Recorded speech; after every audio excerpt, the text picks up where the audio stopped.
4. Terrifying true boardwalk encounters. 1. The man in the distance. The air was thick with the salt from the ocean as the cool breeze wrapped itself around me, tugging at my hoodie. It was the kind of night where the quiet seemed to stretch for miles, broken only by the rhythmic crash of waves against the shore. The boardwalk, usually crowded with families, tourists, and late-night strollers, was eerily empty. A place I'd run countless times before, always with the same feeling of solitude, of freedom. It was just me, my breath coming in steady puffs, and the soothing sound of my sneakers hitting the weathered wooden boards beneath me. I had always enjoyed running at night. There was something about the emptiness that cleared my mind and gave me the space to think. No distractions, no one to dodge, just the sound of the ocean and my own thoughts. But tonight, something felt different. A tension in the air that I couldn't quite put my finger on. I pushed it aside, telling myself I was being paranoid. After all, what was there to fear on a familiar boardwalk in the dead of night? I was just running. It was my escape, my routine, my ritual. But then, I felt it. The unmistakable sensation that I wasn't alone. It started as a whisper in the back of my mind, a shiver that crept up my spine. I tried to dismiss it. My pace quickened as I worked to silence the unsettling thought, forcing my focus back to the rhythm of my run. I glanced over my shoulder. Nothing. Just the empty boardwalk stretching behind me, bathed in the dull glow of the streetlights, their flickering light casting long, unnatural shadows. But in the distance, I saw him, a figure, barely visible in the dim light. He stood motionless, his form rigid and still. His posture was too perfect, too deliberate. I couldn't make out his features, only that he was watching me. He stood there as though he had been waiting for me, as though he had been there long before I had even started my run. My heart skipped a beat. I turned back around, shaking my head, trying to laugh off the unease creeping into my chest. It was just a man, right? Maybe a local, out for a late walk like I was. No need to worry. But as I continued running, the gnawing feeling of discomfort refused to leave. And every time I glanced behind me, he was closer. At first, it was subtle. A few steps, nothing alarming. But with each glance, his position shifted, and the distance between us shrank ever so slightly. My mind tried to rationalize it. Maybe he was just walking at a similar pace. Maybe we were both heading in the same direction. But deep down, something told me that it wasn't just coincidence. My feet began to hit the boards harder, my pace accelerating as my mind struggled to make sense of what I was seeing. His figure remained unnervingly still, but it was getting closer, inch by inch, and I couldn't shake the feeling that he wasn't walking. He was following. My breath hitched as the reality of the situation began to sink in. I wasn't just running anymore. I was being watched. And that man, that figure, was coming after me. With a quick glance over my shoulder, I saw that he was no longer standing still. He was moving now, his footsteps matching my own, his pace quickening. My stomach dropped. His movements were calculated, methodical, almost too smooth. He wasn't running like someone chasing a jogger. He was running like someone who knew exactly how much distance he needed to close.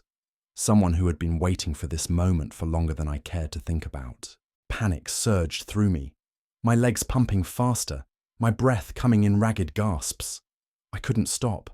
I needed to keep going. I needed to get away. My mind raced with every possible outcome, and each one was worse than the last.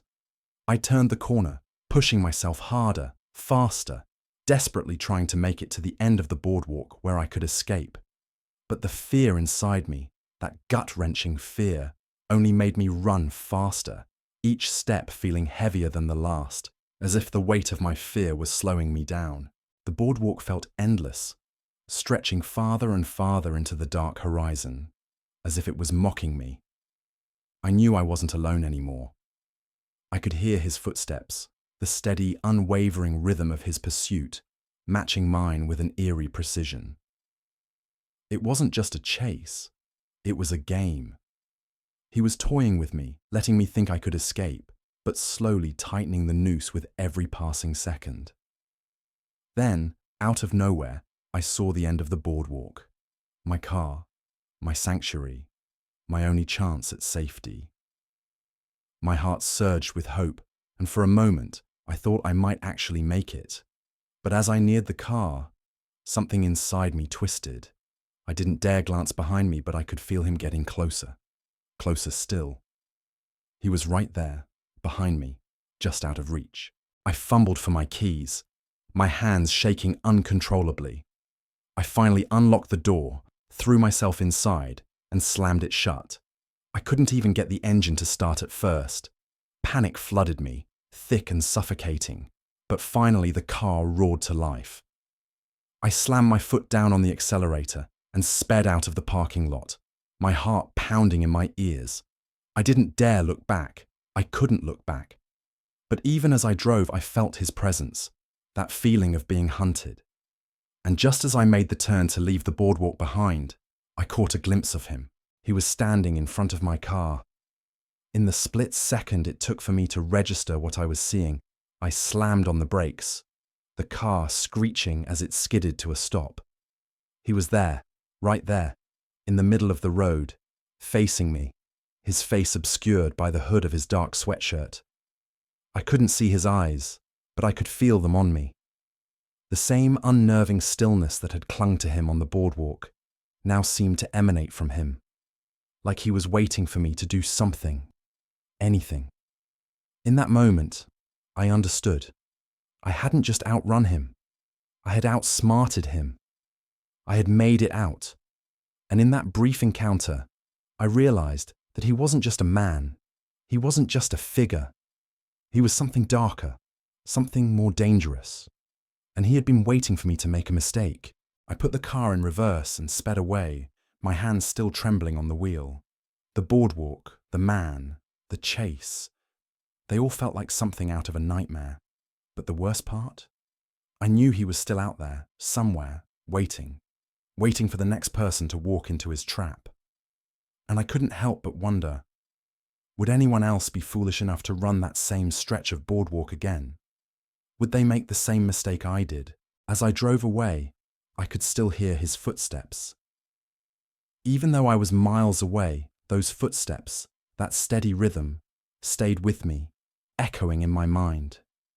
And for the first time in a long time, I realized that sometimes the scariest part of a chase isn't the one that happens in the moment. It's the one that lingers, that stays with you long after you think you've escaped. The thing is, I don't know if I've really escaped at all. 2. The locked bathroom. The night had a typical, serene charm to it.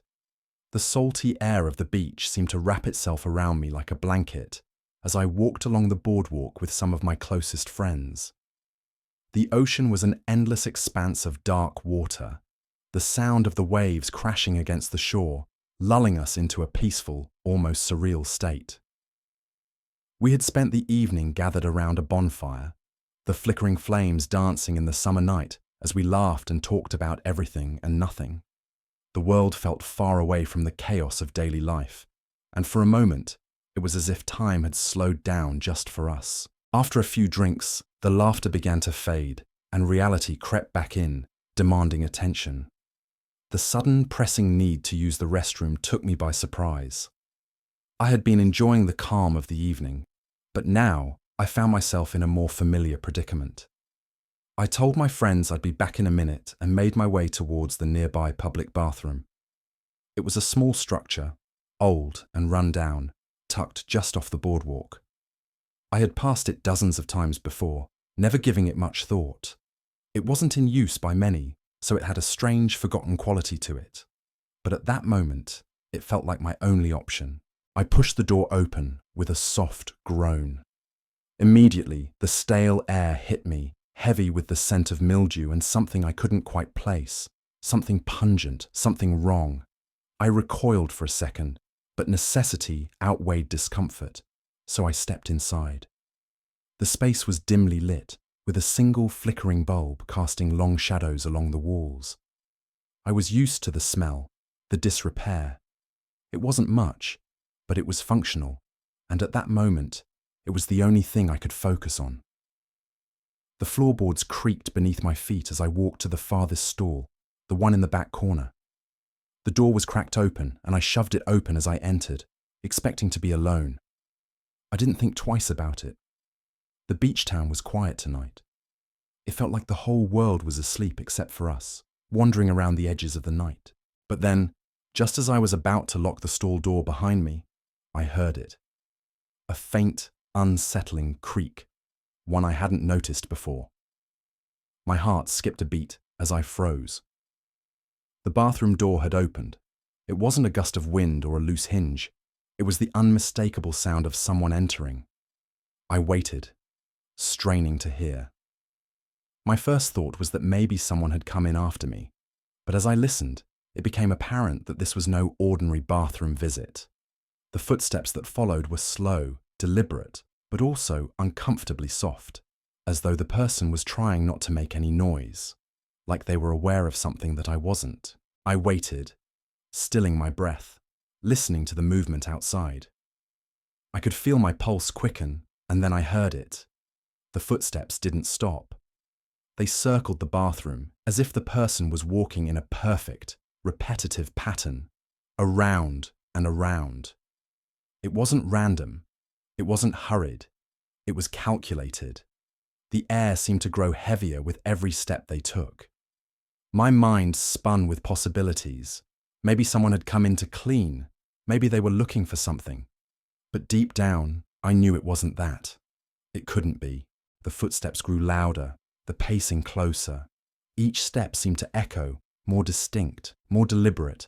And then, without warning, they stopped. The silence was oppressive, filling every corner of the room.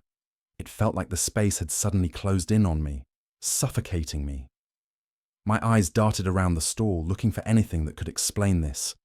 I wanted to call out, but something in me told me not to. It was a feeling I couldn't explain, like my voice wouldn't matter, like it was better to remain quiet, hidden in the dark corner of that stall. I glanced down at the lock on the door. It was still intact, still secure. I tried to steady myself, thinking it was all in my head, but that gnawing feeling wouldn't go away. It sat heavy in my stomach, a stone that grew heavier the longer I waited. And then the footsteps resumed. But this time, they were closer, right outside the stall. My heart pounded in my chest, each beat louder than the last. I stood there, paralyzed, as the footsteps lingered just outside my stall. There was no sound of breathing, no hint of the person's presence beyond the footsteps, just the faintest of shuffles, the most unnerving kind of silence. I told myself it was just a prank, that someone was messing with me, but I couldn't move. My fingers trembled as I reached for the stall door. I tried to open it, but it wouldn't budge. I pushed, and then shoved with all my might, but the door was stuck, jammed, as if something or someone was holding it from the other side. Panic set in. My breathing turned shallow as my mind raced, every thought coming in frantic waves. I was trapped.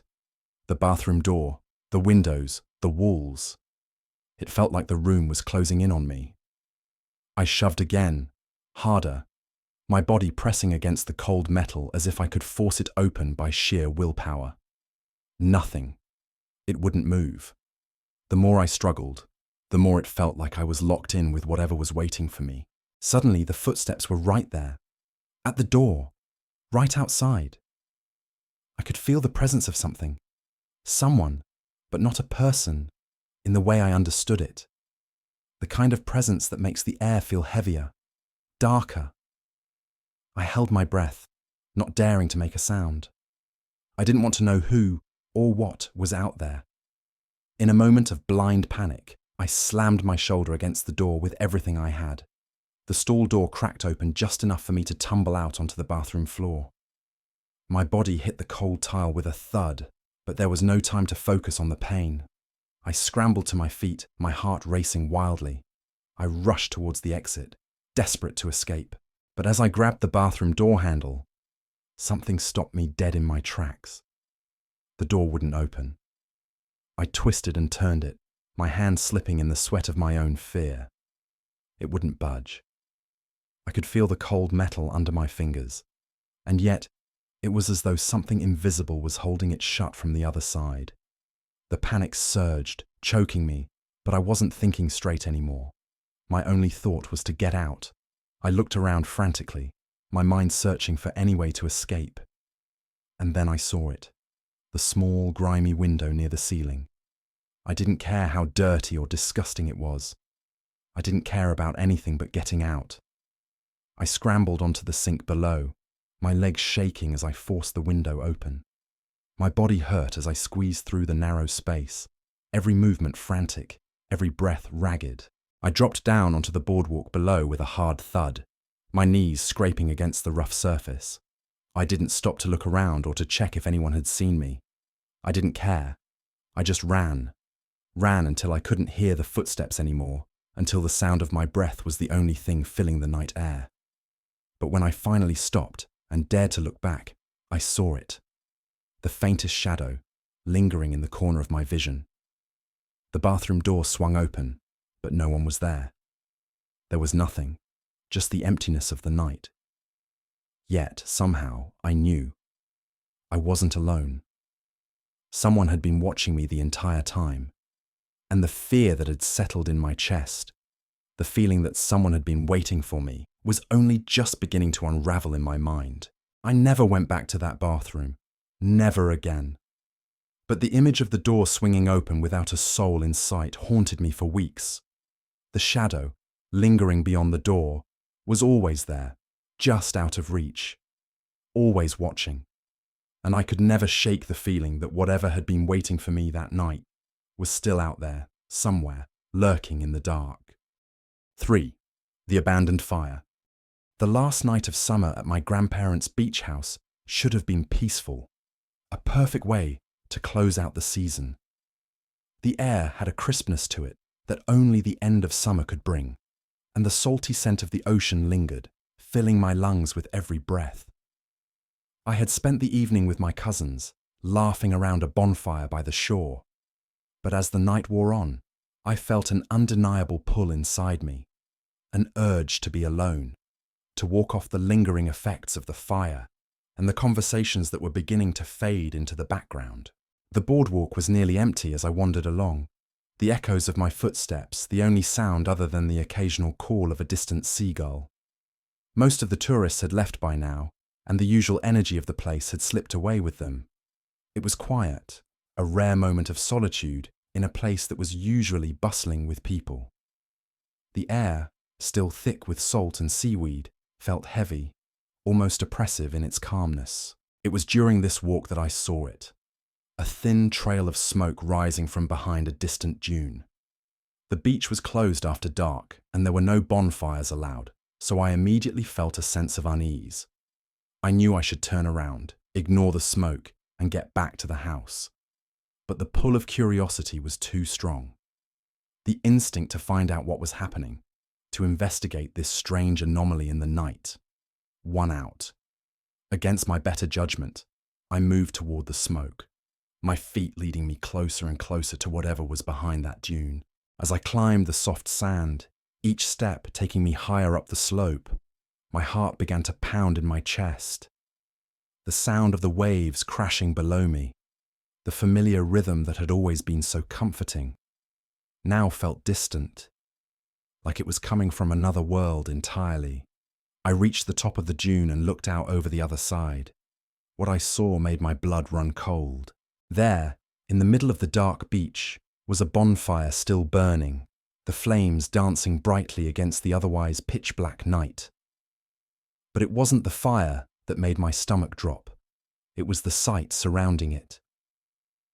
Scattered around the fire were clothes, children's clothes, shirts, pants, shoes, half buried in the sand, as if they had been abandoned in a hurry. But it wasn't just the clothes. The remnants of photos were scattered among the pile, charred and torn. the edges curling from the heat of the fire. It didn't make sense. Why were they here? Why were they burned? I stepped closer, my feet sinking into the sand as I approached the fire.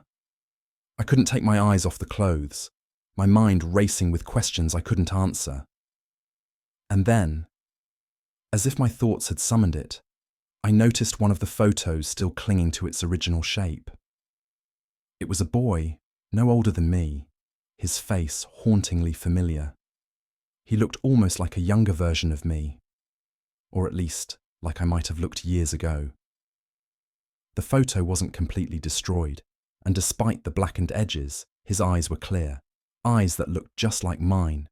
My breath caught in my throat, and for a moment, I couldn't move.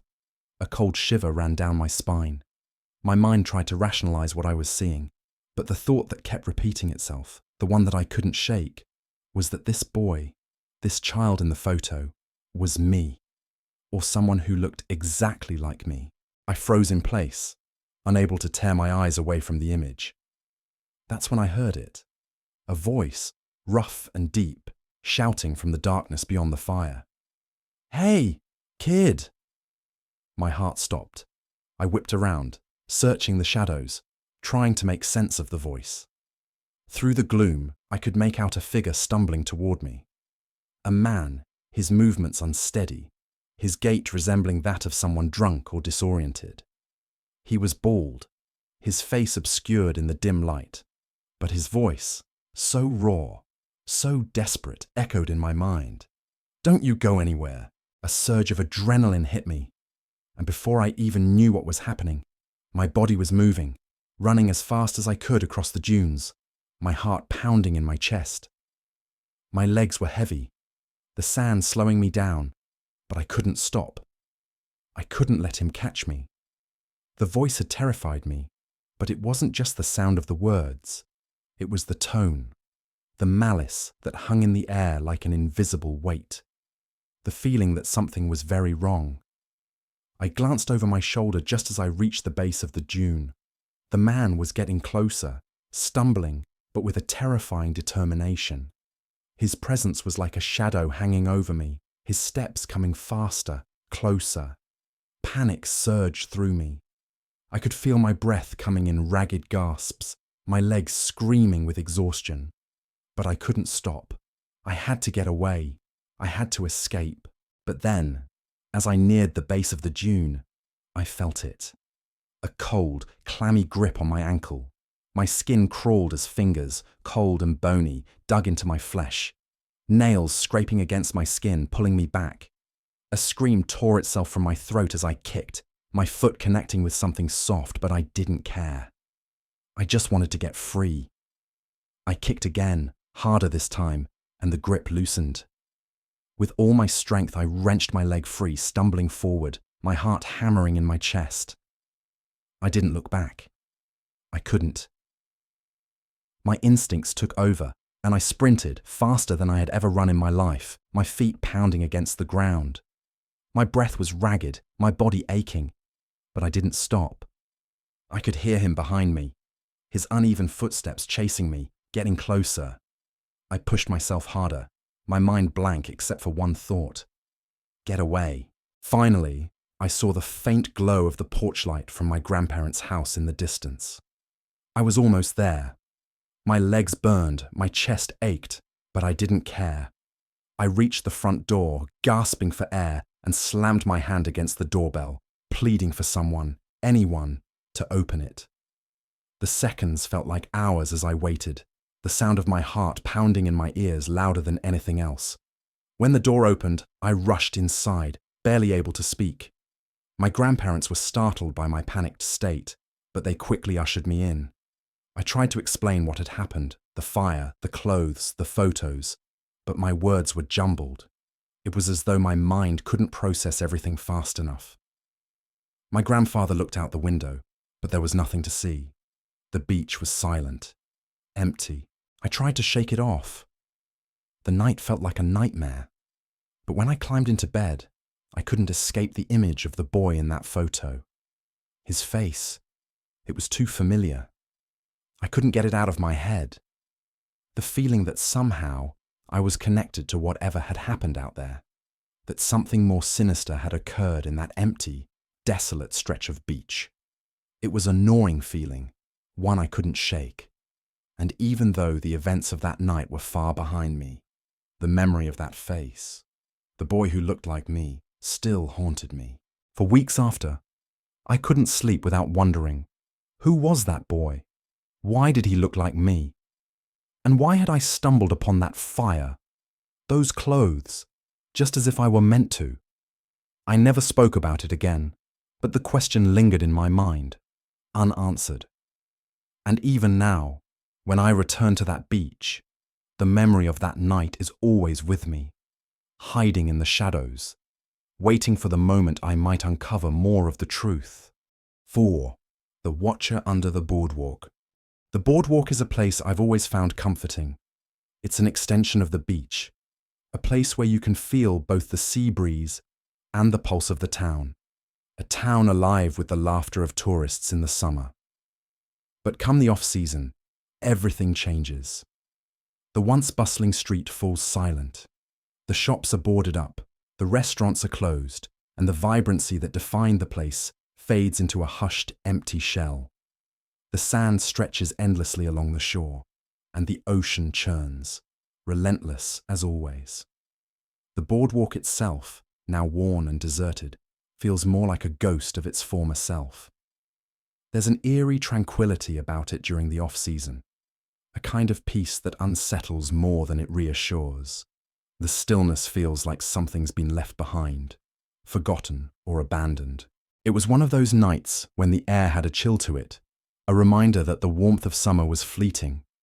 I had been training for cross-country all summer, running my usual route along the boardwalk, watching the world around me slowly change from the heat of day to the crisp coolness of the night. It was almost soothing, the rhythmic sound of my footsteps tapping against the wood, my breath puffing in front of me in small, foggy clouds. The emptiness of the boardwalk was nothing new to me. I had learned to enjoy it. But this night, something felt different.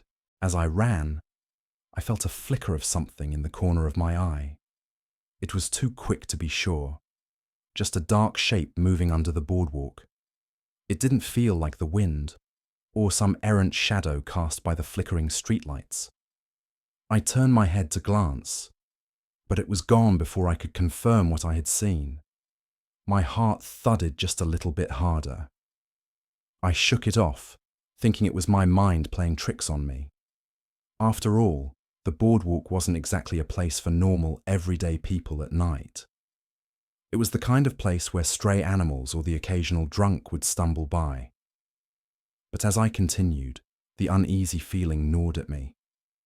There was something off about it. It wasn't until I hit a particular stretch of boardwalk, an area where the wood planks had begun to split, that I noticed something wrong. My house keys were gone. I had been running with them in my pocket, but now they were nowhere to be found. I cursed under my breath. It was a small annoyance, but my parents had drilled it into my head that I was never to lose my house keys. They were important, more than just a set of keys to the front door. They were a symbol of trust, of safety, of the world outside of my routine. I needed those keys, even if it was just for the sake of not having to hear my parents' lectures later. I stopped, feeling the weight of the darkness pressing in around me. The boardwalk stretched ahead, but the air felt heavier now. I crouched down, peering under the boards, but it was impossible to see anything clearly. The darkness under there was thick and impenetrable. All I could smell was the foul stench of rot and stale beer, a mixture that sent a shiver down my spine. It was the kind of smell that lingered in forgotten places, places people only remembered when they had to. I knelt down closer, squinting to make out any sign of the keys. My fingers brushed against something cold and hard. A part of me thought I was just imagining things. Maybe the keys had fallen somewhere else, and this was just some random debris. But then, just as I reached further into the darkness, a cold hand shot out from beneath the boards and grabbed my ankle. I froze. My entire body went rigid, as if the world itself had paused. The hand felt like ice, and the grip was sharp, painfully sharp. My first instinct was to scream, but nothing came out. I felt the nails digging into my skin, searing like fire as they scraped against the thin fabric of my shorts. A gasp finally escaped my lips, but I had no time to process it. The panic hit me like a wave, rushing through every nerve and leaving my mind reeling. I kicked out in pure instinct, my foot connecting with something soft yet unnervingly solid. For a second, the grip loosened, and I pulled my leg away as fast as I could. The hand released me, as if it had no more use for me. I scrambled backwards, heart pounding, chest heaving. Every part of my body screamed for me to run, to escape, to get away from whatever was lurking under that boardwalk. I felt like I wasn't just running from a person. No, this wasn't the fear you get when you think someone's following you, or some stranger might cause harm. It was something deeper, something primal. It was the kind of fear that told you that whatever was down there didn't just want your keys. It wanted something more, something I couldn't name. I barely noticed the keys until I had pulled myself to my feet, stumbling to get back up onto the boardwalk. They were right there, sitting in the sand, as if they had been waiting for me to find them. The strange thing was, they were sitting there so plainly, almost mocking me. No effort was made to hide them. They were just there, as if the hand that grabbed my ankle had let them go on purpose.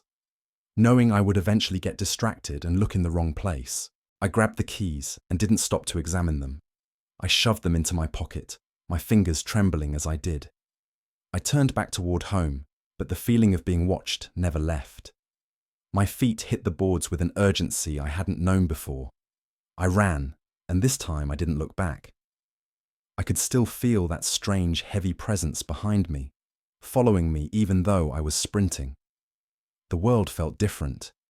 The darkness around me seemed deeper, more oppressive, as if whatever was lurking under the boardwalk had followed me into the night.